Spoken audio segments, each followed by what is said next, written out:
Kalau bicara hutang rasanya kok seram ya. Kebayang kalau suatu waktu kita gagal bayar, terus rumah yang kita jaminkan disita sama bank.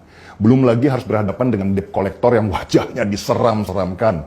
Repot banget pastinya.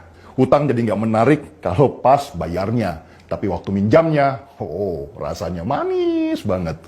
Itu yang ada di pikiran banyak orang awam tentang hutang. Sehingga kalau ada yang bicara hutang, langsung deh nadanya seperti ketakutan. Gimana nanti kalau nggak bisa bayar? Tapi kalau bicara hutang negara, situasinya pasti berbeda.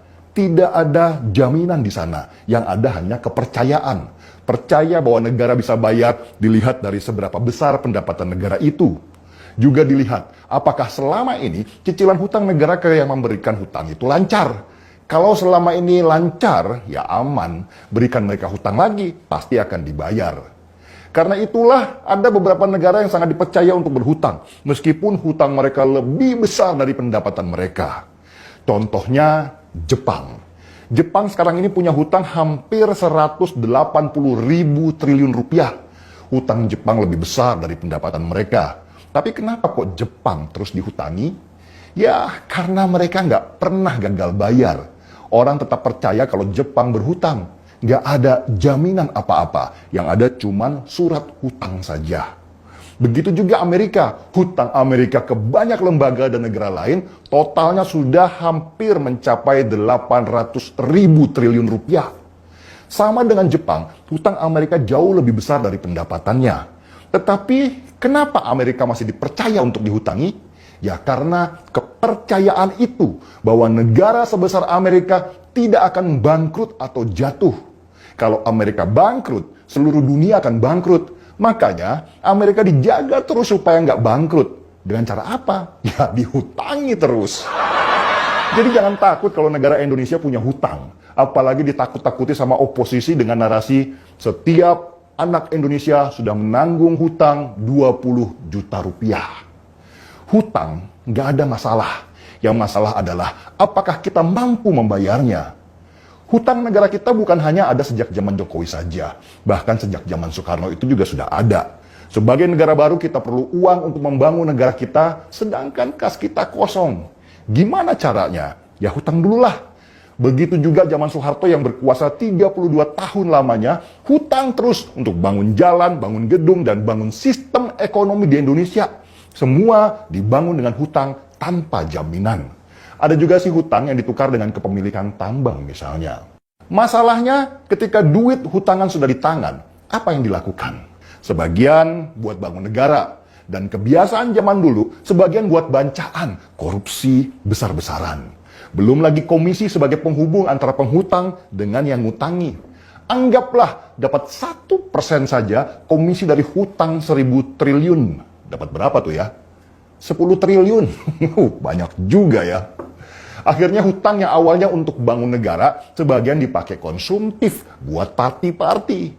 Yang bayar, ya kita-kita ini sekarang dengan pajak. Karena hutang nggak dibangun untuk sektor ekonomi, pendapatan kita juga nggak nambah-nambah. Lah terus gimana solusinya? Ya hutang lagi, dikorupsi lagi. Begitu terus sampai akhirnya Jokowi dipilih untuk memimpin bangsa ini.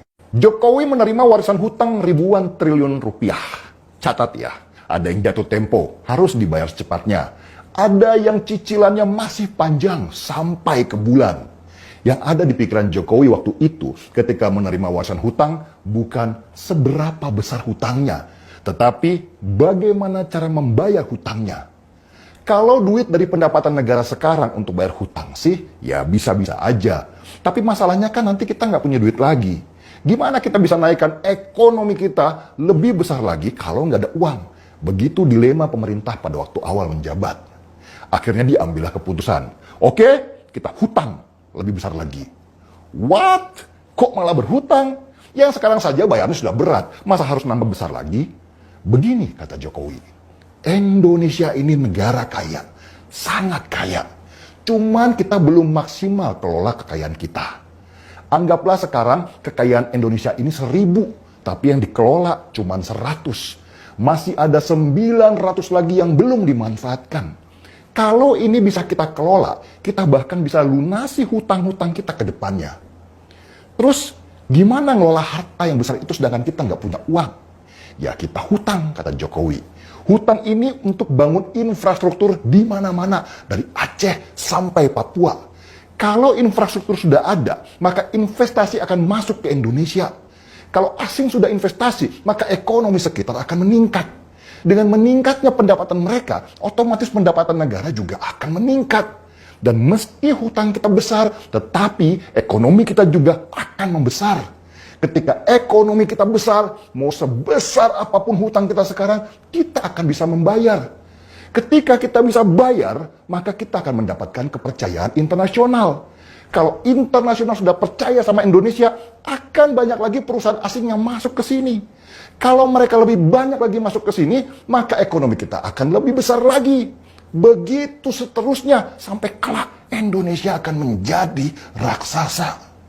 Kalau memahami penjelasan di atas, akhirnya kita paham bahwa bukan seberapa besar kita punya hutang, tetapi seberapa besar kita mampu memanfaatkan hutang. Itu yang tepat. Dan itu yang ada di pikiran Jokowi yang visioner dan mampu melihat 1000 tahun Indonesia ke depan. Itulah kenapa di masa Jokowi ini hutang seperti gila-gilaan, tetapi pembangunannya juga gila-gilaan. Hutangnya jelas untuk apa? Untuk bangun ekonomi supaya nanti kita bisa bayar hutang. Ini mirip ketika kita pinjam duit untuk besarkan modal warung kita yang sudah rame, supaya lebih banyak produksi yang bisa dijual lagi. Bukan hutang buat beli mobil, beli rumah, atau hal-hal konsumtif lainnya. Jokowi banyak berhutang untuk usaha. Kalau begini apakah hutang jadi masalah? Enggak kan?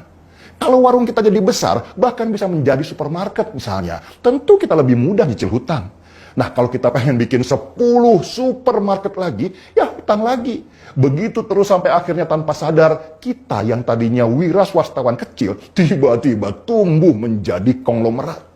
Tanpa hutang, kita nggak akan bisa tumbuh sebesar itu.